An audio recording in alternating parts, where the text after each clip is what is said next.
जी नमस्कार, कैसन मानी रहुआ सब। उम्मीद करता नहीं अच्छा हो। कब अब तू लोग कहल जे ये बड़ा कौन खबर लिए बड़ा। हम खबर लिए बनी पावर स्टार पवन सिंह के छठ गाना के बारे में। छठ गाना छठ गाना छठ गाना। पावर स्टार पवन सिंह के जब छठ बाजेला तब भैया बाहर रहे वाला लइका मर्दाना घरे के रास्ता ध लेला लो, यानी टिकट ट्रेन में ना मिले तो उ लोग का करला जनरल में माने भर के आई लो।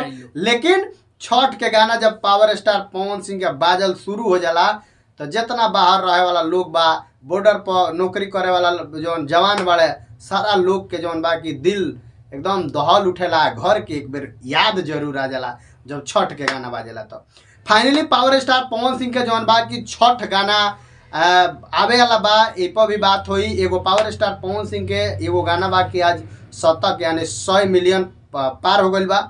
जौन की गाना के बता दी बोल बतावे से पहले बता दी कि वो गाना जौन बेर आई रहे, वो गाना अइला के बाद से एगो छोट बच्ची वायरल भइल। वो गाना पर जौन बच्ची के नाम है मिष्टी।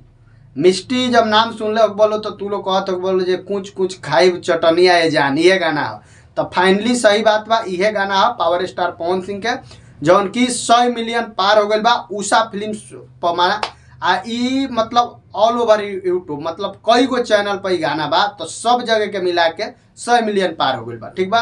बाकी उषा फिल्म्स पर जौन बा उ बढ़ले बा। बाकी ई मत देख के कहलो जे भैया ई पर तो कमे बा, तो कम और ओकरे के ना लिया जाला ऑल ओवर यूट्यूब जी। काहे कि यूट्यूब पर जहाँ जाओ प्लेटफॉर्म से जहाँ से रिलीज बा सबके कमाई जौन बा कि उषा फिल्म्स के जाई। काहे कि ओकर कंटेंट आईडी लागल बा। ओकरा बाद बात करम हम जौन बा कि छठ गाना के। तो छठ गाना पावर स्टार पवन सिंह के आज फाइनली पटना में शूट हो रहा बा। आ छठ गाना सबसे पहिलका कौना कंपनी से आई भैया से बात कर जाई। तो सबसे पहले भैया क्या कहम पावर स्टार पवन सिंह के जब भी छठ आवेला तो एक तरफा राज करेला पवन सिंह। देखी आज तक ले माने बिना पवन सिंह के गाना के छठ बुझाइबे ना ना पवन सिंह का भक्तियों में ऊपर हुए माने लेकिन छठ के बाद अलग बा। छठ के बाद हई जोड़े जोड़े फलवा जब तक ले ना बाजी घाट पर तब तक ले छठ के कोनो मजा ना आई। ठीक बा। एगो ओरिए मधु चुए ये माने छठ के गाना को पवन सिंह के आई में हमनी के कुछ बोल दिसन ये सन नहीं खे। लेकिन भैया छठ के गाना आवे वाला बा। ये साल तारा लोग के छठ 3 गो गाना मिली, 3 गो गाना मिले वाला बा। सबसे पहिलका जौन बा की गाना अपना कंपनी से आई पावर स्टार पवन सिंह के माँ अम्बा भक्ति, जौन की अपन उनकर कंपनी बा। ओइ पर सावन के गाना सुन लो, देवी गीत सुन लो। ओकरा बाद अब छठ के गीत ओइ पर सुने के मिली। तो वही कंपनी से आवे वाला बा सबसे पहिलका छठ जौन की आज पटना में शूट हो रहा बा। दूसरका छठ जौन बा की वेब म्यूजिक से आवे वाला बा। वेब म्यूजिक हमेशा के तरह छठ गावेला। अब वेब म्यूजिक से जौन भी छठ आइल बा इतिहास रचला बा भैया। हम बता दी जोड़े जोड़े नरियला हमरा बुझाता वेब म्यूजिक। हां तो ई सब गाना जौन कंपनी ना वेब म्यूजिक का शायद जोड़े जोड़े नरियला। ठीक बा। कंफर्म गाना मतलब वेब म्यूजिक। तो वेब म्यूजिक कबो पावर स्टार पवन सिंह के ना छोड़ेला। काहे कि पवन सिंह के ही बनावल वेब म्यूजिक है। एगो औरी बा एगो उषा फिल्म्स बा जौन की विक्की सिंह के कंपनी बा। विक्की सिंह के कंपनी यानी पवन सिंह के कंपनी। ठीक बा।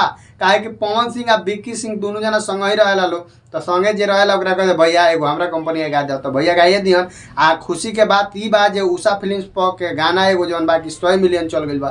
तो ओकरा खातिर भी उषा फिल्म्स के मालिक जौन बा कि विक्की सिंह के बहुत बहुत धन्यवाद, बहुत बहुत बधाई।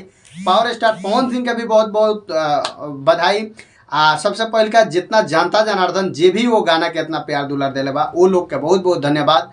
काहे कि पावर स्टार पवन सिंह के गाना इतना बड़ा बनावे में सबसे बड़ा हाथ जौन बाकी जनता जनार्दन के पड़ेला। जनता जनार्दन के ही देन से यूट्यूब चैनल, फेसबुक आईडी जौन भी बा चलेला। बाकी रउआ सब के कोनो जानकारी के जरूरत होके तो ये चैनल के सबसे पहले सब्सक्राइब कर ली।